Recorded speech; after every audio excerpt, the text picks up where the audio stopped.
کہ اللہ کی توحید ایسی عظیم چیز ہے کہ جس میں آ جاتی ہے اسی کو عظیم بنا دیتی ہے۔ اور اسی طرح اگر کوئی بندہ بھی اسی توحید پر چل پڑتا ہے اس کے لیے کیا ہے؟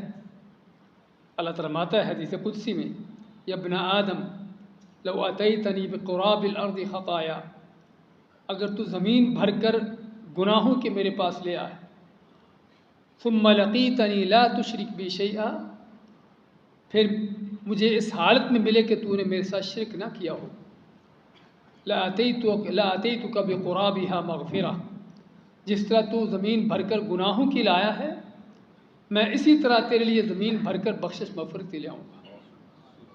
شرط کیا ہے؟ لقیتنی لا تشرک بی شیئا، کہ میرے ساتھ شرک نہ کیا ہو۔ تو بھائیو، اسی سے ہمیں اندازہ ہوتا ہے کہ ہمیں کس قدر ضرورت ہے اس عقیدہ توحید کو سمجھنے کی، سیکھنے کی، جاننے کی۔ قرآن کی آیت میں آ گئی، آیت الکرسی میں سب سے عظیم آیت ہوگی، سورۃ اخلاص میں آ گئی، قرآن کے تہائی حصے کے برابر ہوگی۔